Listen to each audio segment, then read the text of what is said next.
बिस्मिल्लाहिर्रहमानिर्रहीम नहमदुहु व नुसल्ली अला मुहम्मद रसूलुल्लाह करीम।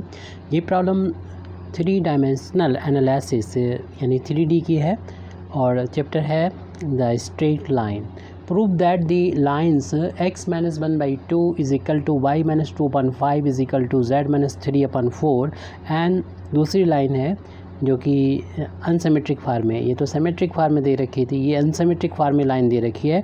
4x - 3y + 1 is equal to 0 is equal to 5x - 3z + 2 are coplanar. पहले तो हमें ये प्रूव करना है ये दोनों लाइंस जो हैं वो कोप्लेनर हैं और यहाँ तक हमसे पूछा गया था क्वेश्चन। फिर एक्चुअल में ये अगर क्वेश्चन और भी ऐड करके आ जाएगा तो फिर आप क्या करेंगे, पूरी मेहनत करने के बाद भी पूरे मार्क्स ना मिले, इसलिए हमने इसको ऐड कर दिया है। And find the point of intersection, और हमें पॉइंट ऑफ इंटरसेक्शन भी फाइंड करना है। अगर यहाँ तक पूछा जाए तो आप कर देंगे और एक्स्ट्रा अगर ये पूछ लिया जाए तो आप कर दीजिए। अगर नहीं पूछा गया तो आप इसको वाले पार्ट को छोड़ सकते हैं। तो हमें 2 लाइंस दे रखी हैं। एक लाइंस का इक्वेशन है सिमेट्रिक फॉर्म में। The equation of given lines. तो पहली लाइन है x - 1/2 is equal to y - 2/3 is equal to z - 3/4। इसको इक्वेशन नंबर 1 डाल के हम छोड़ देते हैं और अगले पेज पर हम नेक्स्ट जो दूसरी लाइन है उसको यहाँ पर नोट कर देंगे। और हमारे लिए ये आसान रहेगा कि अगर हम दोनों लाइन का इक्वेशन सिमेट्रिक फार्म में हो तो जो दूसरी लाइन का इक्वेशन हम यहाँ पर लिख रहे हैं उसको हम सिमेट्रिक फार्म में कन्वर्ट कर देंगे। तो ये है 4x - 3y + 1 is equal to 0 is equal to 5x - 3z + 2। यानी 2 इक्वेशन जो है ये प्लेन का इक्वेशन है और ये एक प्लेन का इक्वेशन है। यानी ये और 0 मिला दिया जाए तो एक प्लेन और ये 0 मिला दिया जाए तो दूसरा प्लेन। 2 प्लेन आपस में कट करते हैं तो आपको मालूम है वहाँ पर एक लाइन बनती है। जैसे कि हम देख रहे हैं ये एक हमारा प्लेन है हमारे ये सीट का और दूसरी सीट का ये प्लेन जहाँ मिल रहा है वहाँ पर एक लाइन बन रही है। तो ऐसे यहाँ पर ये 2 प्लेन है आपस में मीट करते हैं तो लाइन बन रही है, यह हम लोग जानते हैं। इसे इक्वेशन नंबर 2 डाल दें और इसको हमें सिमेट्रिक फार्म में कन्वर्ट करना है, अनसिमेट्रिक फार्म में है इसलिए, ताकि हमारे लिए आगे की प्रॉब्लम सॉल्व हो जाए और हम प्रूव कर सकें कि ये लाइंस जो हैं वो सिमेट्रिक आपस में मतलब एक ही प्लेन पर हैं, यानी कोप्लेनर है, एक ही प्लेन पर लाई करती हैं। तो इसको सिमेट्रिक फार्म में कन्वर्ट करने के लिए आपको जो भी मेथड पता हो उसका यूज़ कर सकते हैं। पहले तो हम इस इक्वेशन को इस तरीके से लिख देते हैं तो हमारे लिए आसानी होगी। 4x - 3y + 1 is equal to 0, ये इसी से इक्वेशन नंबर 2 से ही लिया गया है। और ऐसे ही ये 5x माइनस का z वाला टर्म नहीं यहाँ पर 3z, तो हमारे लिए आसान रहेगा इस इक्वेशन को सॉल्व करना। लेकिन इसको लिखने का ढंग थोड़ा सा चेंज कर लें तो ज़्यादा आसान रहेगा। यानी इसको हम ऐसे लिख दें, इसको आप ना लिख के इसे ना लिखिएगा, इसको लिखिए 4x अगर y है ठीक है, z नहीं है तो आप 0z लिख दें और 1 जो कि है आप चाहो तो राइट हैंड साइड में पहुंचा दो, कोई प्रॉब्लम नहीं। ऐसे ही इस वाले इक्वेशन को ना लिख के ये लिखिए 5x y नहीं है तो इसमें 0 × y लिख दीजिए और z है -3z और 2 जो कांस्टेंट है उधर पहुंचा दें। तो ये 2 इक्वेशन मिल गए, ये इक्वेशन नंबर 2 से ही हमको मिले हैं ये इक्वेशन। इसे इक्वेशन नंबर आप 3 और 4 भी डाल सकते हैं। और इस लाइन जो कि इसको कंबाइंड यानी हम लोग जब देखते हैं तो ये एक लाइन का इक्वेशन है, अगर अलग अलग देखेंगे तो ये प्लेन का इक्वेशन है। तब इस लाइन यानी लाइन 2 की जो DRS हैं वो हम मान लेते हैं L, M और N है। और इनको L, M, N की वैल्यू फाइंड करने के लिए जो हमें इक्वेशन नंबर 3 और 4 मिले हैं, यहाँ से हम x अगर L के नीचे लिखना चाहते हैं तो x को छुपाएंगे, DRS फाइंड करना चाहते हैं तो फिर ये x को छुपाएंगे, इसके कोफिशिएंट को देखना होगा, इसके बाद में देखना होगा। और x के बाद y है तो क्रॉस में लिखना है, इसका इंटू इसमें माइनस इसका इंटू इसमें, तो ऊपर से नीचे ही आना है। यानी 3 का इंटू इसमें करेंगे तो -3 × माइनस का 3, बिटवीन साइन माइनस लगाएंगे और फिर हम 0 के इंटू इसमें 0 में करेंगे, 0 × 0 हो जाएगा।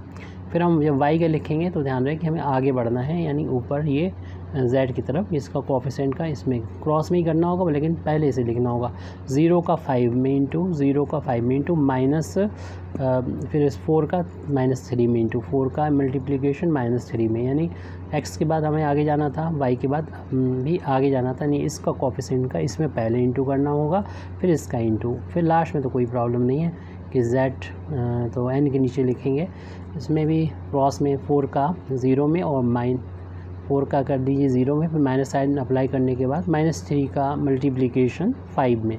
जैसे इस लाइन 2 जो कि अनसिमेट्रिक फार्म है, सिमेट्रिक फार्म है, इसके DRS हमें मालूम हो जाएंगे इसे सॉल्व करने के बाद।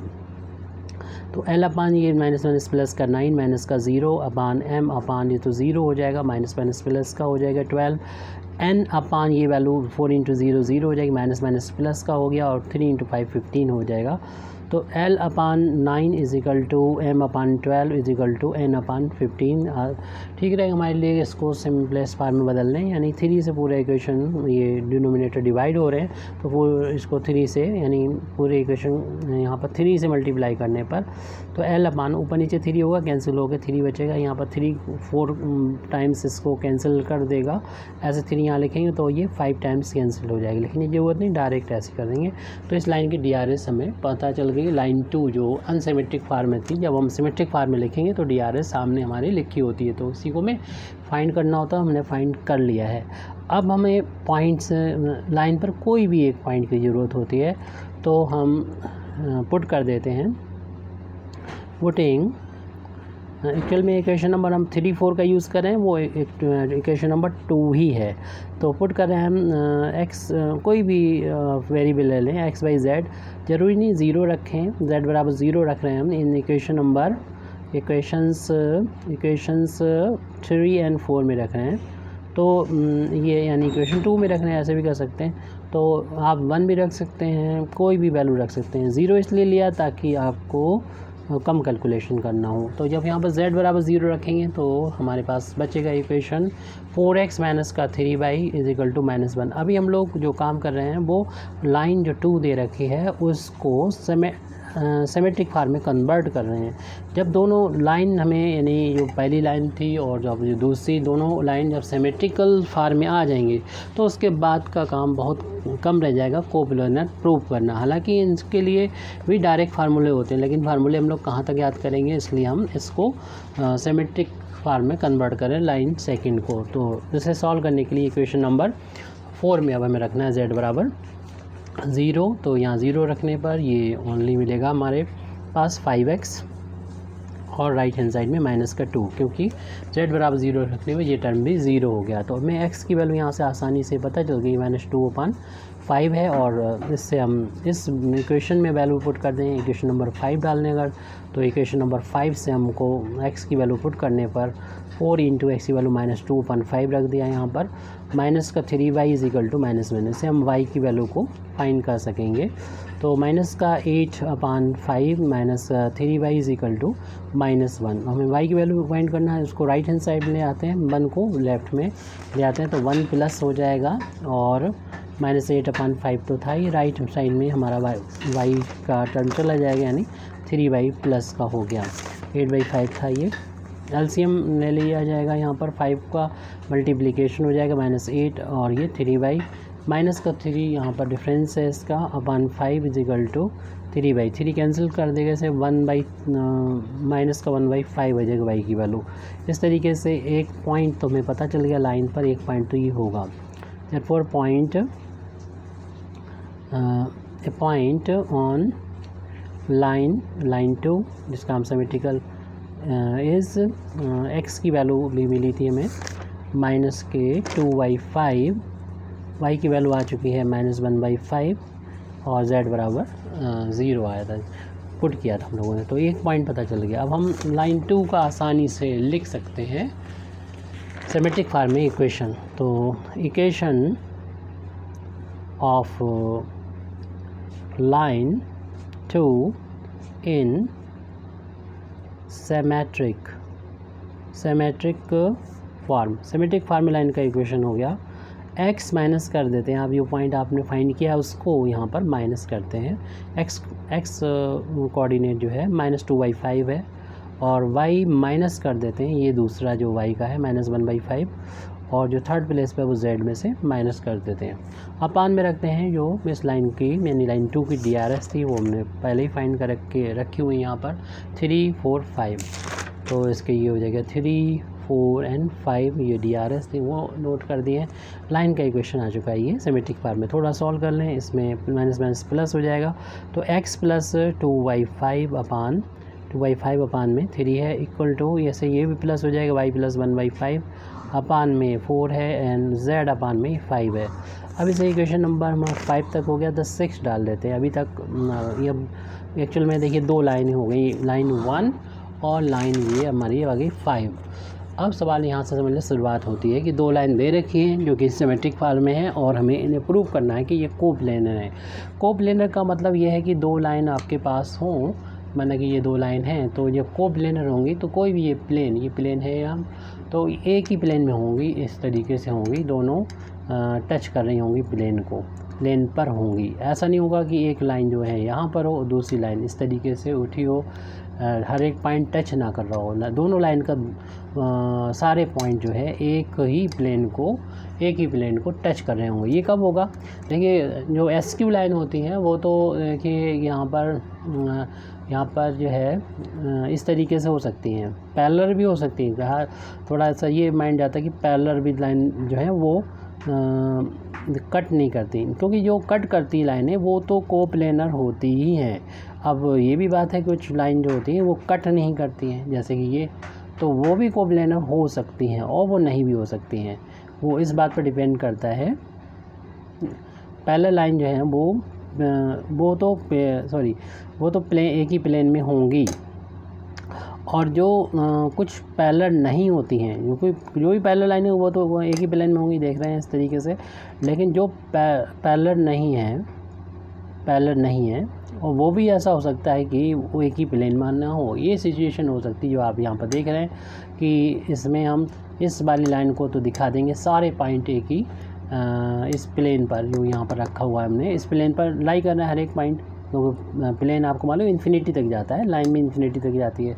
और ये वाली लाइन इस तरीके से अगर हम इसको खड़ी कर देते हैं इसके साथ, तो ये चूँकि पैरेलल नहीं थी और तो इसमें एक ही प्लेन में नहीं है। अगर माना पैरेलल बना दिया जाए तो ये एक प्लेन में हो जाएंगे, उस वाले प्लेन में तो नहीं होंगे, लेकिन आपको मालूम है कि इसको ऐसे करके हम खड़ा कर सकते हैं।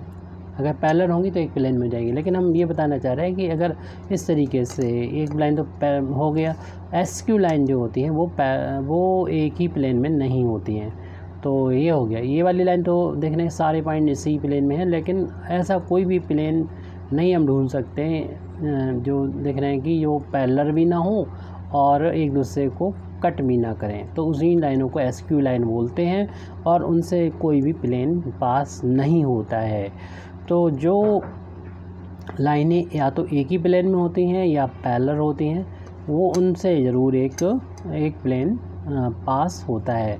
हमें प्रूव करना है ये कोप्लेनर है, तो कोप्लेनर लाइन जो होंगी वो पैरेलल तो है नहीं क्लियरली, अगर हम देख रहे हैं, अगर हम इसको देखें तो पैरेलल नहीं है। पैरेलल कैसे पता करेंगे?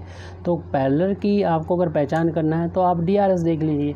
DRS अगर वही हो या उसी की रेशियो में, यहाँ पर 3, 4, 5 हैं और यहाँ पर कितने थे 2, 3, 4, तो आपको मालूम है कि आप किसी भी नंबर से मल्टीप्लाई यहाँ पर कर देंगे, आपको ये वाले तो DRS नहीं मिल सकते। यानी हम इस को बनाना चाहें 3 बनाना चाहें तो आपको मालूम है 3/2 से मल्टीप्लाई करेंगे यहाँ पर तो बन जाएगा 3 और ये आ जाएगा। लेकिन नेक्स्ट अगर हम 3/2 उसी 3/2 से यहाँ पर इंटू करेंगे तो वो 9/2 हो रहा है, ये 4 नहीं हो रहा। तो ये एक जैसे या उसी के रेशियो में होना चाहिए। मीन्स मेरा कहने का मतलब है जैसे यहाँ पर अगर 2 से मल्टीप्लाई कर देंगे तो ये 4, 6, 8 हो जाए, तो इस तरीके की सिचुएशन यहाँ पर नहीं मिल रही है।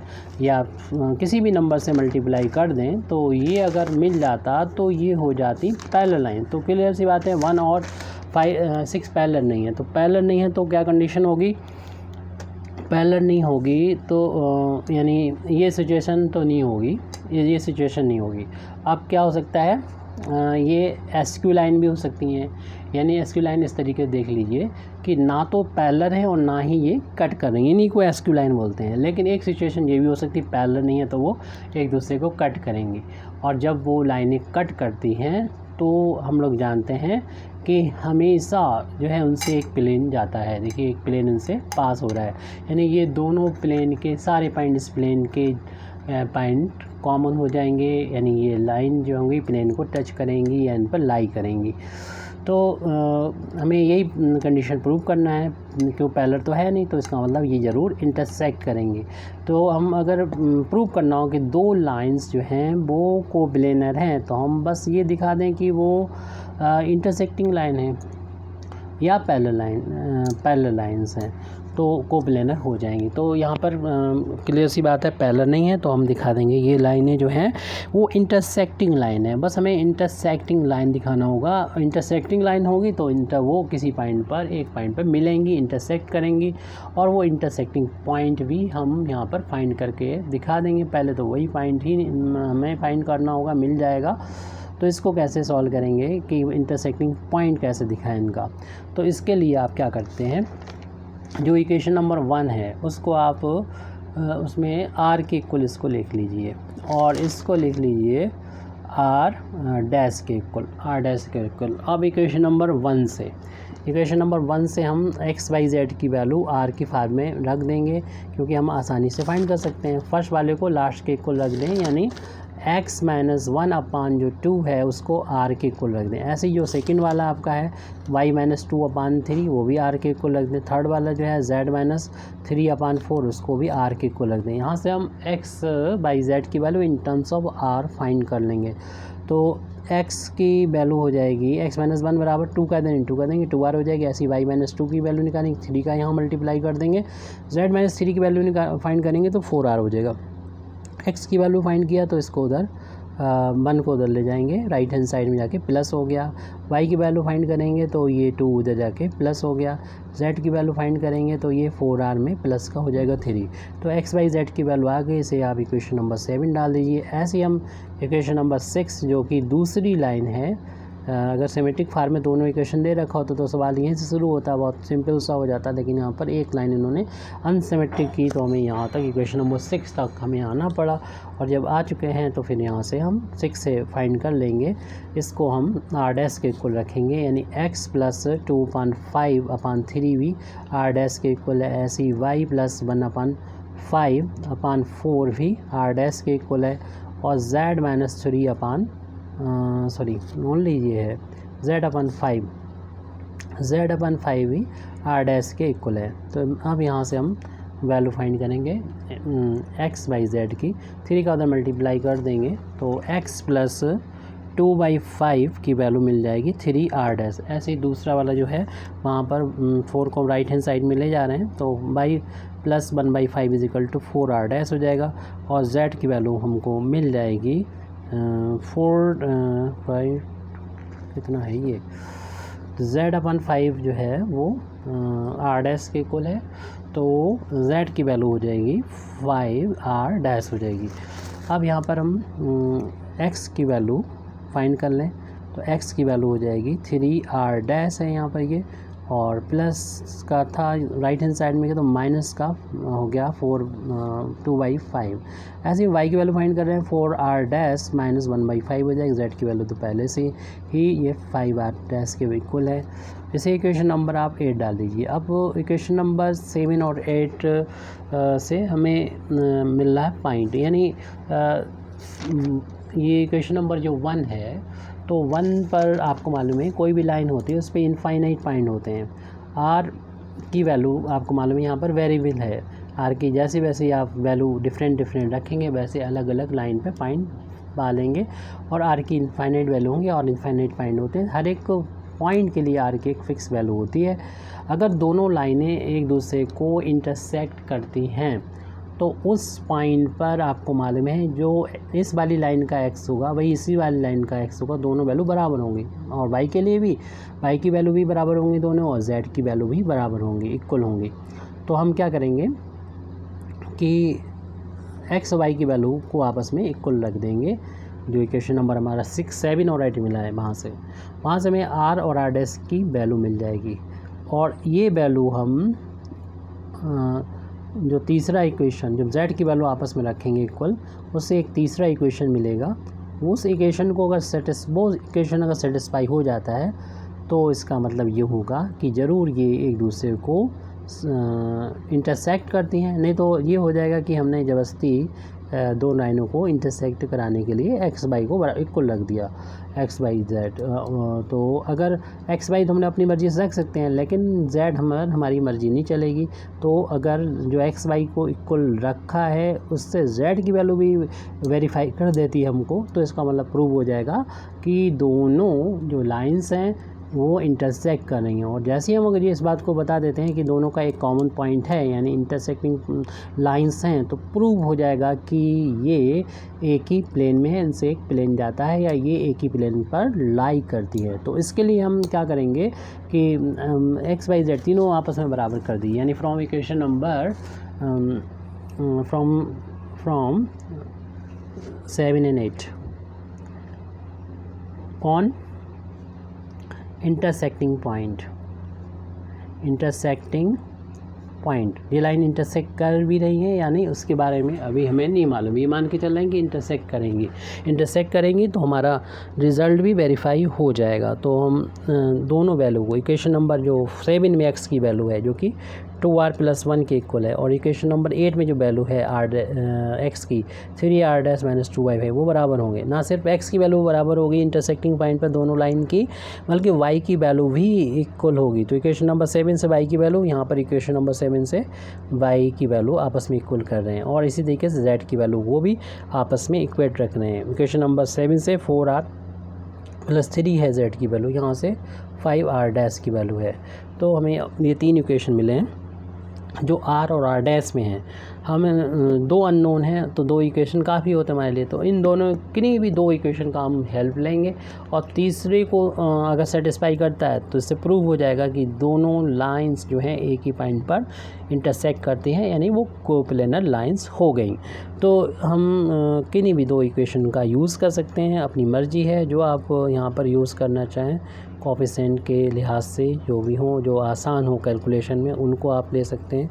तो हमें इक्वेशन नंबर इसी को ले लेते हैं, इक्वेशन नंबर इन दोनों को, इनको इक्वेशन नंबर भी डाल देते हैं। 7 8 तक हो गया, तो ये 9 हो गया, इस वाले को 10 डाल देंगे, इसको 11 डाल देंगे। 11 से वेरीफाई कराएंगे, इन दोनों को हम लोग साथ में सॉल्व करेंगे। दो अननोन है, दो ही इक्वेशन होंगी 9 और 10, और आर डैश अननोन है जिसकी वैल्यू को हम लोग फाइंड करेंगे। तो मेथड आपको इनको सॉल्व करने का कुछ भी ले सकते हैं, एलिमिनेशन या सब्स्टिट्यूशन मेथड का भी यूज़ कर सकते हैं।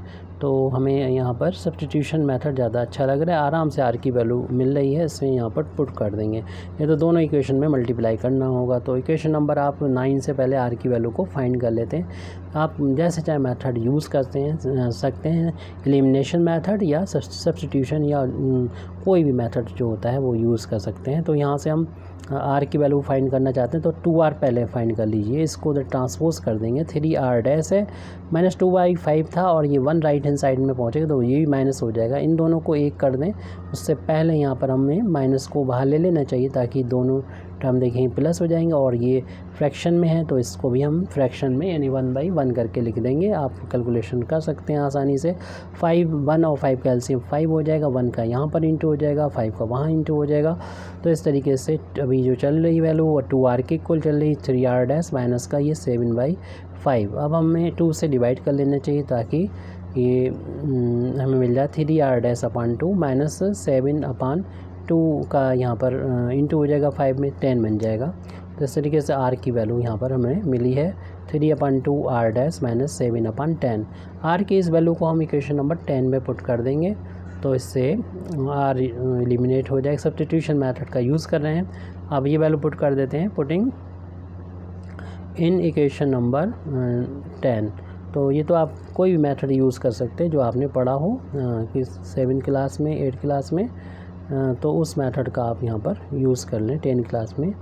तो इसमें वैल्यू पुट कर रहे हैं हम लोग प्लस का 2 राइट हैंड साइड में 4r', यानी दो इक्वेशन जो r और r' में थे, अब एक इक्वेशन मिला है जो r' में है। यहाँ से हम r की वैल्यू को फाइंड कर लेंगे आसानी से। ब्रैकेट ओपन कर दी, 3 का अंदर इंटू करेंगे, 9/2r' हो जाएगा, माइनस का 21/10 हो जाएगा, प्लस का 2 = 4r' - 1/5। तो इसको हम ये वैल्यू कैसी है, 4.5 है और ये 4 है, तो ये ज़्यादा है, तो इसी तरफ हम 4r को ले आते हैं।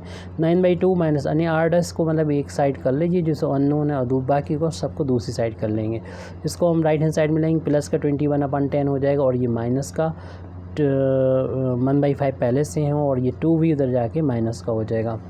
यहाँ पर एलसीएम ले लीजिए, या फिर डायरेक्ट भी माइनस कर सकते हैं आप, 1/2 r' आ जाएगा, या फिर आप एलसीएम अपान 1 कर लीजिए, 2 एलसीएम हो जाएगा, 1 का इधर इंटू 9r' हो जाएगा, 2 का यहाँ पर इंटू 8r' हो जाएगा, इजिकल टू आप चाहे तो एक साथ सॉल्व कर सकते हो उसको, या फिर इन दोनों को पहले कर लेते हैं। 10 एलसीएम ले लेंगे तो ये तो 1 टाइम्स हो जाएगा, 21 आ जाएगा, माइनस 2 टाइम 2 का ऊपर इंटू करेंगे तो 2 आ जाएगा, माइनस का 2 और इनका डिफरेंस माइनस का 19 एक ही साथ कर लेना चाहिए था, क्योंकि इससे 19/10 का कुछ नहीं मिलने वाला हमें। तो 10 एलसीएम ले लीजिए इनका भी, और ये तो हो गया 19/10। तो लेफ़्ट हैंड साइड में हमारा बचा है ओनली 9r' में से 8r' माइनस होंगे, r' बचेगा, अपान में 2 था राइट हैंड साइड में, ये 19/10, और फिर उसके बाद में माइनस का 2/1 करके एलसीएम इसमें भी 10 ले लीजिए, और एलसीएम लेने के बाद यहाँ पर हो जाएगा 19 माइनस का 20, तो r'/2, तो यहाँ से डिफरेंस इसका हो गया। r' फाइंड कर सकते हैं, 2 का यहाँ मल्टीप्लाई हो जाएगा, डिफरेंस यहाँ पर -1 अपान में 10 है, 2 से कैंसिल हो जाएगा, 10 अपान में 5 बचेगा, तो r' की वैल्यू माइनस का 1/5 आ गई। इस r' के यूज़ हम यहाँ पर r की वैल्यू को फाइंड करने में कर सकते हैं, जो यहाँ पर हमने फाइंड की है। चाहो तो आप इक्वेशन नंबर इसको a डाल दो, या डायरेक्ट भी यूज़ कर सकते हो कि r की वैल्यू चूँकि जो है वो हमारे पास इक्वेशन नंबर a से 3/2 r' हमने a डाल रखा है, माइनस का 7/10 इतना है, ये हमने यूज़ किया equation number using equation number a का, या आप डायरेक्ट भी अगर इक्वेशन ना डालें तो इसका यूज़ कर सकते हैं, क्योंकि हमारे पास r की वैल्यू ये है। तो r की वैल्यू 3/2 r' की वैल्यू यहाँ पुट कर देंगे, जो माइनस का 1/5 है, 7/10 है, तो प्लस माइनस की इंटू माइनस हो जाएगा, 3 × 1 3, अब 2 × 5 10 हो जाएगा, -7/10, तो अपान में तो देख रहे हैं कि 10 एलसीएम हो जाएगा, माइनस साइन कॉमन ना लीजिए, ऐसे ही कर सकते हैं, माइनस का 3 और माइनस का 7 बचेगा, उनका सम माइनस का 10/10, यानी 1 टाइम्स कैंसिल हो जाएगा। इस तरीके से r की वैल्यू में -1 मिलेगी। अब ये जो हम लोगों ने r और r' की वैल्यू फाइंड की है, ये इक्वेशन नंबर 9 और 10 से फाइंड की है। अगर ये इक्वेशन जो कि z की वैल्यू आपस में इक्वल रखने में मिली था, इक्वेशन नंबर 11, इसको अगर सेटिस्फाई करता है तो इसका मतलब ये होगा कि ये लाइन जो है वो इंटरसेक्टिंग लाइन है, अदरवाइज़ नहीं। तो ऐसा करने के लिए हमें इक्वेशन नंबर 11 में पुट कर देना चाहिए, putting values of r and r' in equation number 11, क्योंकि आपको मालूम ही है कि दो इक्वेशन हैं, इस तरीके से उनको आपस में इक्वेट करोगे आप तो r की और r' की वैल्यू कुछ भी मिल सकती हैं। तो ये आपको x ज़रूरी नहीं था कि लाइन जो है वो इंटरसेक्ट करे, क्योंकि किन्हीं भी लाइनों को अगर आप रख सकते हो तो हो सकता है कोई भी आंसर मिल जाएगा x y की, मतलब r और r' मिल जाएगा। वो सही होगा या नहीं वो वेरीफाई करेंगे या नहीं, सही होने का मतलब ये है कि वो इंटरसेक्ट कर भी रही हैं या नहीं, कि हमने ज़बरदस्ती उनको आपस में इक्वेट करके रखा हुआ है। तो ये तभी वेरीफाई होगा जब इक्वेशन नंबर हम 11 का यूज़ करेंगे, जिसमें 4r + 3, तो लेफ़्ट हैंड साइड में इसको हम पहले नोट कर लेते हैं, 4r + 3, और राइट हैंड साइड में है 5r', तो दोनों में पुट कर देते, इसमें पुट कर देते। लेफ़्ट हैंड साइड में r की वैल्यू रख देते हैं -1, और राइट हैंड साइड में r' की वैल्यू है -1/5, तो ये प्लस माइनस इंटू माइनस का 4 और प्लस का 3 = ये 5 से कैंसिल, माइनस का 1 बचेगा, इन दोनों का डिफरेंस माइनस का 1 बचेगा, -1 = -1, जो कि आ गया सही, विच इज़ ट्रू। अगर ट्रू रिज़ल्ट आता है, यानी ये वैल्यू इक्वल अगर आती है, तब तो यानी ये हमारे आर और आर डैश की वैल्यू सही है, यानी हमारा उस वो रखना है एक्स एक्स की वैल्यू वाई वाई और जेड की वैल्यू आपस में इक्वल रखना सही है, यानी दोनों लाइन इंटरसेक्ट कर रही हैं। और अगर ऐसा इक्वल नहीं आता ये, तो यानी इंटरसेक्ट नहीं कर रही हैं। तो फिर हम देखते हैं कि पैरेलल हैं या नहीं। तो पैरेलल के लिए आप DRS चेक करते। तो फ़िलहाल तो अभी हमारा ये इंटरसेक्ट कर रही हैं, तो इससे बात ये लिख देते हम। देयरफॉर लाइन्स 1 एंड 2, यानी इक्वेशन नंबर 1 और 2 से जो डिनोट हो लाइन्स जो हैं आर इंटरसेक्टिंग लाइन्स, और जो इंटरसेक्टिंग लाइन होती है वो कोप्लेनर होती हैं। तो हम कह सकते हैं therefore given lines are coplanar. ये हमें प्रूव करना था, वो हो गया, फर्स्ट रिज़ल्ट आ गया। अब अगर आपको पॉइंट V फाइंड करना है, तो अब कोई बड़ी बात नहीं है, आप चाहे जिसमें R डैश आ रहा हो वहाँ यूज़ करेंगे, R इक्वेशन नंबर 7 में पुट करें या R 8 में पुट करें, आराम से ये पॉइंट मिल जाएगा, क्योंकि R की वैल्यू सिंपल है -1। इक्वेशन नंबर 7 में रखना सही रहेगा, हम 8 में नहीं रखेंगे। R डैश की वैल्यू थोड़ी कॉम्प्लिकेटेड है, तो आप equation number intersecting point find कर लें। देयरफॉर पॉइंट, यानी दोनों लाइनों के point of intersection equation number 7 से लिख दीजिए, चाहे 8 से लिख दीजिए, लेकिन हमने बता दिया कि जो उससे कैलकुलेशन कम हो उसका यूज़ करें। तो यहाँ पर 3R प्लस का 2 और 4R प्लस 3, और R की वैल्यू ऊपर अभी हमने फाइंड करी थी -1। तो 2 × -1 -2 हो जाएगा, 3 × -1 -3 हो जाएगा, ऐसे ही 4 × -1 -4 हो जाएगा। और इसको जब सॉल्व करेंगे तो -1 आ गया, पॉइंट ऑफ इंटरसेक्शन -1 आ गया। इस तरीके से ये प्रॉब्लम अपनी कंप्लीट हो जाती है। Thank you very much Indeed for listening me, व आखिर दावाना अल्हम्दुलिल्लाहि रब्बिल आलमीन।